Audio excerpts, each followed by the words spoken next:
नमस्कार, मैं श्वेता। उत्तर प्रदेश की बड़ी खबरों में आपका स्वागत है। आज है 30 जून, दिन मंगलवार। खबरों को बढ़ने से पहले एक महत्वपूर्ण बात, अगर आप भी सरकारी नौकरी की तैयारी कर रहे हैं तो हमारे बुलेटिन के अंत में हम रोज करंट अफेयर से कुछ सवाल लेकर के आते हैं, जिसका अगर आपने सही जवाब दिया तो आपका नाम हमारे बुलेटिन के अंत में दिखाया जाएगा। तो चलिए एक नजर डालते हैं आज की सुर्खियों पर। यूपी के सभी स्कूलों में लागू होगा हीट एक्शन प्लान। यूपी सरकार की बड़ी सौगात, पेंशन संग मिलेगा आवास का लाभ। स्मार्ट प्रीपेड मीटर उपभोक्ताओं का पोस्टपेड बिल हुआ जारी। बिजली सप्लाई में यूपी बना देश का नंबर 1 राज्य। टीम इंडिया की हार के बाद गंभीर पर उठे सवाल। चलिए एक नजर डालते हैं आज की 25 बड़ी खबरों की ओर। HSSC ग्रुप डी परीक्षा के लिए आवेदन प्रक्रिया हुई शुरू। हरियाणा कर्मचारी चयन आयोग ने CET ग्रुप डी भर्ती 2026 के लिए आवेदन प्रक्रिया शुरू कर दी है। इच्छुक उम्मीदवार 3 जुलाई तक आवेदन कर सकते हैं। 10वीं पास अभ्यर्थी पात्र है।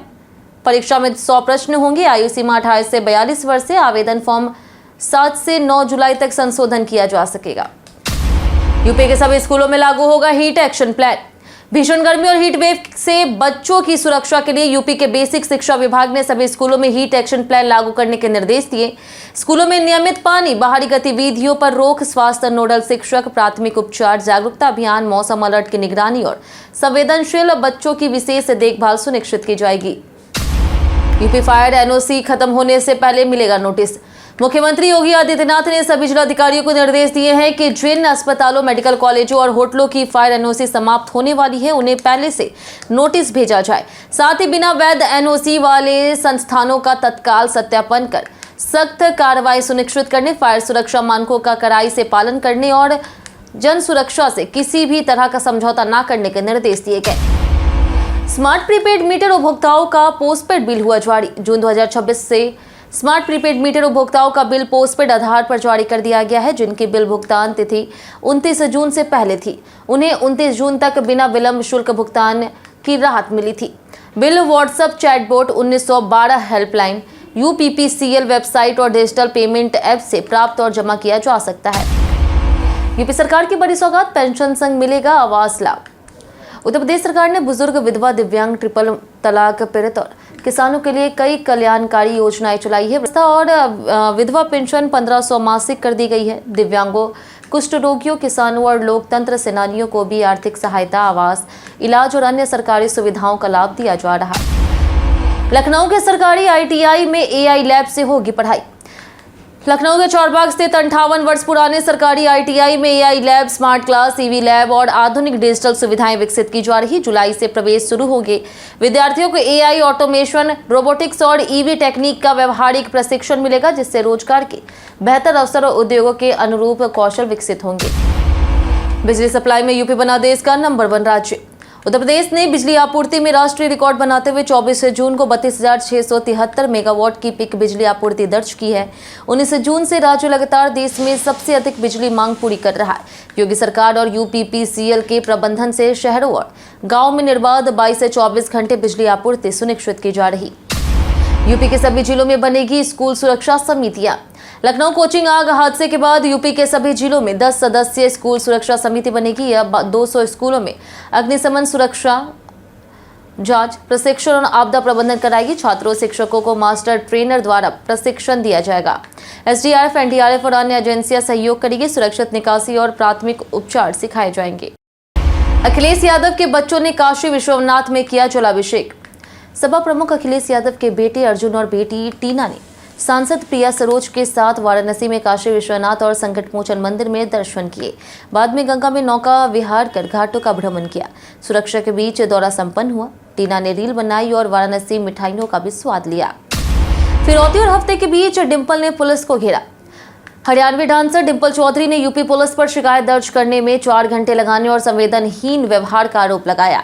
उन्होंने 1 करोड़ की फिरौती, जान से मारने की धमकियों और गाड़ी पर हमले का दावा किया। डिंपल ने कहा कि भविष्य में कुछ भी हुआ तो इसकी जिम्मेदारी पुलिस प्रशासन की होगी। CM योगी के बयान पर AIMIM का तीखा हमला। मुख्यमंत्री योगी आदित्यनाथ के श्री कृष्ण जन्मभूमि पर दिए गए बयान के बाद विवाद तेज हो गया है। AIMIM ने योगी और अखिलेश यादव पर धर्म की राजनीति करने का आरोप लगाया। पार्टी नेताओं ने एनकाउंटर, संविधान और राजधर्म का मुद्दा उठाते हुए कहा कि सरकार धार्मिक मुद्दों से जनता का ध्यान भटका रही। यूपी में मानसून का दस्तक, 44 जिलों में बारिश का अलर्ट। उत्तर प्रदेश में 30 जून यानी कि आज मानसून प्रवेश करेगा और 1 से 5 जुलाई तक तेज बारिश की संभावना है। 40 से अधिक जिलों में आंधी बिजली गिरने और कुछ क्षेत्रों में लू का अलर्ट जारी रहेगा। बारिश से तापमान 2 से 10 डिग्री घटेगा और हीट वेव से राहत मिलने की उम्मीद है। गीता प्रेस लाएगा पहली बार गीता का त्रिभाषी विशेष संस्करण। गीता प्रेस पहली बार श्रीमद् भागवत गीता का त्रिभाषी संस्करण प्रकाशित कर रहा है, जिसमें संस्कृत श्लोक, रोमन और हिंदी अर्थ और अंग्रेजी अनुवाद एक साथ होंगे। आर्ट पेपर पर रंगीन चित्रों सहित प्रकाशित यह संस्करण युवा और वैश्विक पाठकों को ध्यान में रखकर तैयार किया गया। इसके अगले महीने तक उपलब्ध होने की उम्मीद है। नोएडा गुरुग्राम के बीच दौड़ेगी रैपिड रेल। दिल्ली मेरठ नमो भारत कॉरिडोर के बाद अब गुरुग्राम नोएडा के बीच 63 किलोमीटर लंबा नया आरआरटीएस कॉरिडोर प्रस्तावित है। 19,390 करोड़ रुपए की डीपीआर तैयार हो चुकी है। 7 आरआरटीएस और कई मेट्रो स्टेशन बनेंगे। परियोजना के लिए 10,102 करोड़ रुपए का सॉफ्ट लोन लिया जाएगा, जबकि डीपीआर पर समीक्षा और सरकारी चर्चा जारी है। मुंडन समारोह में शामिल बुजुर्ग की छत से गिरकर हुई मौत। संभल के मऊ असू गांव में मुंडन समारोह के दौरान 60 वर्षीय चरण सिंह छत से उतरते समय पैर फिसलने से आंगन में गिर गए। गंभीर रूप से घायल बुजुर्ग की अस्पताल ले जाते समय रास्ते में मौत हो गई। हादसे के बाद समारोह की खुशियां माता में बदल गई। योगी सरकार ने रायबरेली के सरकारी कॉलेजों का बदला नाम। उत्तर प्रदेश सरकार ने रायबरेली के सलोन स्थित राजकीय पॉलिटेक्निक का नाम बदल करके दिवंगत भाजपा नेता और पूर्व मंत्री दल बहादुर कोरी के नाम से रख दिया है। 2021 में कोरोना से उनका निधन हुआ था। सरकार ने उनके सामाजिक और राजनीतिक योगदान को सम्मान देते हुए संस्थान को नई पहचान दी। गंगा एक्सप्रेसवे पर 12,000 पौधों से बढ़ेगी हरियाली। प्रयागराज में गंगा एक्सप्रेसवे के 16 किलोमीटर हिस्से पर मानसून के दौरान करीब 12,000 पौधे लगाए जाएंगे। अर्जुन, जामुन, पीपल, नीम, बरगद के साथ गुलमोहर और अमलतास भी शामिल होंगे। यूपीडा के बजट से वन विभाग पौधारोपण करेगा और अगले 10 वर्षों तक उनकी देखभाल की जिम्मेदारी निभाएगा। फर्जी नंबर प्लेट वाली पिकअप से हुआ शराब बरामद। उन्नाव में एसटीएफ, आबकारी विभाग और पुलिस ने संयुक्त कार्रवाई में बिहार भेजी जा रही अवैध अंग्रेजी शराब से भरी पिकअप वाहन पकड़ ली है। 142 पेटियों में 2,808 बोतलें बरामद हुई और चालक रंजीत गिरफ्तार हुआ। वाहन पर फर्जी नंबर प्लेट मिली। तस्करी गिरोह के अन्य आरोपियों की तलाश जारी है। राम मंदिर में लापरवाही से बढ़ी चढ़ावे की हेराफेरी। श्री राम जन्मभूमि मंदिर से चढ़ावे की गड़बड़ी के संकेत अप्रैल 2025 में ही मिल गए थे। इसके बाद एसबीआई और ट्रस्ट ने सुरक्षा और पारदर्शिता के लिए एसओपी बनाई, लेकिन अधिकांश प्रावधान लागू नहीं हुए। कमजोर निगरानी और लापरवाही के चलते हेराफेरी का मामला सामने आया, जिसकी एसआईटी जांच कर रही। पीलीभीत में सीएम योगी का विपक्ष पर तीखा हमला। पीलीभीत में 569 करोड़ की 67 परियोजनाओं के उद्घाटन पर सीएम योगी ने सपा कांग्रेस पर तीखा हमला किया। उन्होंने नागरिकता वितरण में दलित वंचितों को उल्लेख पर विपक्ष को घेरा, कांग्रेस पर विभाजन का आरोप लगाया और पिछली सरकारों की अनदेखी बताई। यूपी में विकास और रक्षा उत्पादन की उपलब्धियां गिनाई। गलत इस्तेमाल और ओवरहीटिंग से बढ़ रहा एसी ब्लास्ट का खतरा।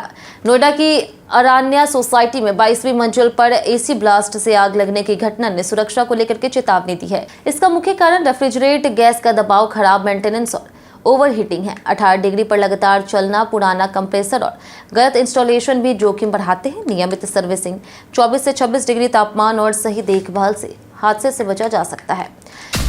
सहारनपुर में कांवड़ यात्रा के लिए व्यापक तैयारियां तेज। कांवड़ यात्रा 2026 को लेकर के सहारनपुर पुलिस और प्रशासन हाई अलर्ट पर है। सुरक्षा, ट्रैफिक प्रबंधन, रूट डाइवर्जन और भीड़ नियंत्रण की रणनीति बनाई गई है। वरिष्ठ अधिकारियों की बैठक में सीसीटीवी निगरानी, अतिरिक्त पुलिस बल, आपातकालीन सेवाएं और समन्वय मजबूत करने के निर्देश दिए गए। क्या ऑन चार्जर से वाकई होती है बिजली की बर्बादी? मोबाइल चार्जर को प्लग में लगा करके छोड़ने से स्टैंड बाई या फिर वेम्पायर पावर के कारण थोड़ी बिजली खर्च होती है। साल में लगभग 150 रुपए तक की खपत हो सकती है। इसलिए चार्जिंग पूरी होने पर चार्जर निकालना या फिर स्विच बंद करना बिजली बचाने का बेहतर तरीका है। टीम इंडिया की हार के बाद गंभीर पर उठे सवाल।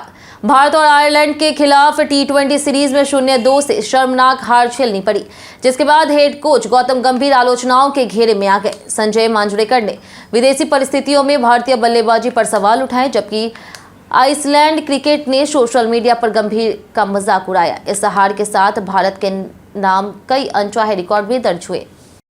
कई कारणों से दर्ज भारत के इतिहास में आज की तारीख 1911 में नागार्जुन का जन्म हुआ। 1917 में दादा भाई नौरोजी का निधन हुआ। 1921 में रघुवंश का जन्म हुआ। 1928 में संगीतकार कल्याणजी का निधन हुआ। 1934 में वैज्ञानिक CNR राव का जन्म हुआ। 1956 में हरिवंश नारायण सिंह का जन्म हुआ। 1985 में प्रसिद्ध चित्रकार KH आड़ा का निधन हुआ।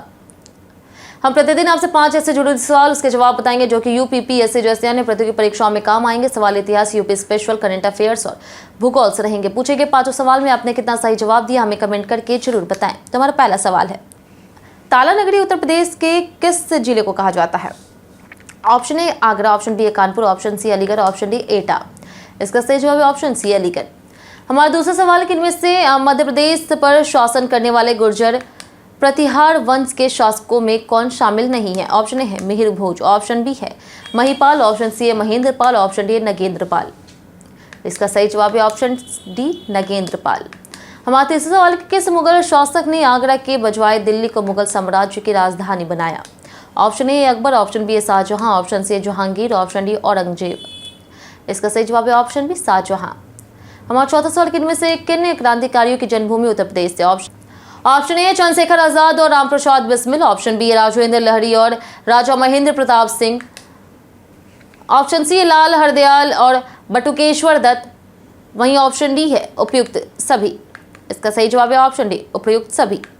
हमारा आखिरी सवाल उत्तर प्रदेश राज्य के मंत्रिपरिषद का अध्यक्ष कौन होता है? ऑप्शन ए राज्यपाल, ऑप्शन बी मुख्यमंत्री, ऑप्शन सी है विधानसभा अध्यक्ष, ऑप्शन डी है विधानसभा उपाध्यक्ष।